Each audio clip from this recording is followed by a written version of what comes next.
Posible nga bang mag-build the muscles sa low carb? In this video, I will reveal to you how you can finally achieve the body you want, the health you deserve, without complicating the process. This is me when I was starting to hit the gym. Payat, sakitin, walang direksyon. Pero gustong-gusto kong magkaroon ng muscles at abs sa mga panahong ito. Kaya lang, no proper guidance on workouts and nutrition. Kahit ano lang nakita ko sa gym na dumbbells ay binubuhat ko.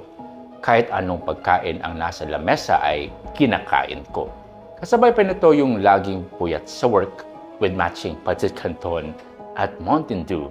But after months and months of working out, araw-araw na sa gym.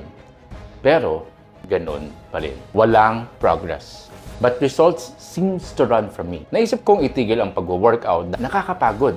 It was frustrating dahil sinusunod ko naman ang mga nakikita ko sa internet ng mga workouts. Pero ganun pa din. Until I discovered ang low-carb lifestyle. It was 2019 when we started trying low-carb at intermittent fasting. It was so popular back then sa weight loss, especially sa mga FB groups na marami ang mga testimonials na pumayat, nag-ibang itsura at gumaling sa mga sakit. I was so curious about it na nag-research ako ng mga articles at videos. Napanood ko sina Dr. Berg, Thomas Delaware, at marami pang keto advocates abroad. Na mga panahon na yon, hindi pa masyado marami ang influencers na nagpo-post about sa low carb. Dahil sa kagustuhan ko na gumanda ang katawan ko at makita si abs, I tried intermittent fasting first. In fact, what I did was an extended fasting of 2 days. Yes, 2 days. Something you should never try. I was curious about the effects ng dami kong mistakes. Walang electrolytes. Sumalang ako kaagad na halos himatayin ako. After learning from my mistakes, alam ko na kung paano gawin ang low-carb lifestyle at intermittent fasting the right way. I felt good. Pumayat ako and I felt so healthy. But meron isang problema. Nangayayat ako. Despite sa benefits nito on my health, I lost muscle mass at marami sa mga friends ko ang nagsasabi na nasobra na daw ako sa payat. Parang may sakit.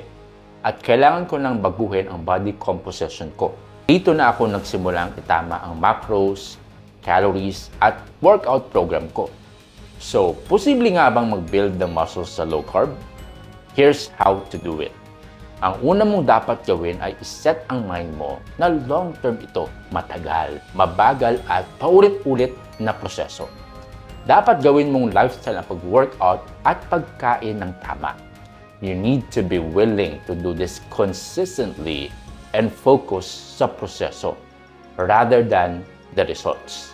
If you master your mindset, hindi na magiging mahirap ang pag-build ng muscles sa low carb. Pangalawa ay ang nutrisyon.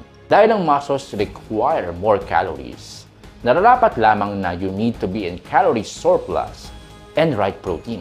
Ano ba yung calorie surplus? It simply means na mas maraming energy from food. Pero hindi ibig sabihin na maraming pagkain lang.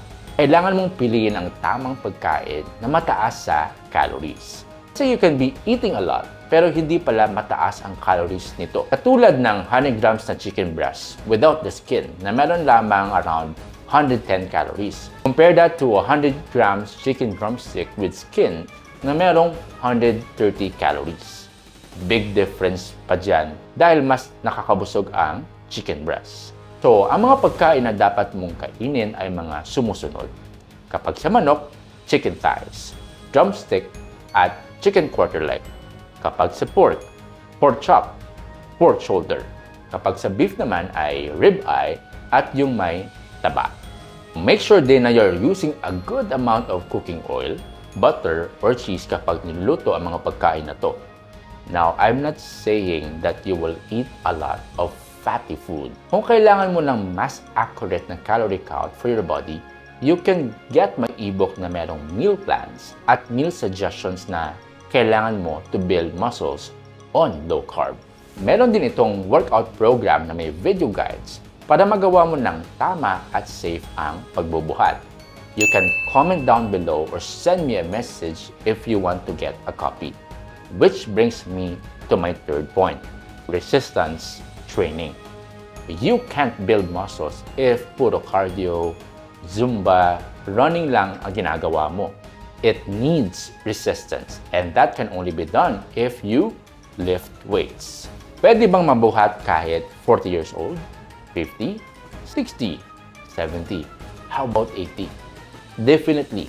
In fact, most of my students are in their 40s up to 70s, and they were able to build muscles on low carb by following this 3-step process. Long-term mindset, calorie surplus, at resistance training. It doesn't have to be complicated. You just gotta do it consistently. If you have reached this point, maraming salamat sa suporta and for sharing this video. If you want me to guide you personally sa kakainin mo at workouts, send me a message on my Facebook page, Coach Tino, so I can send you the details.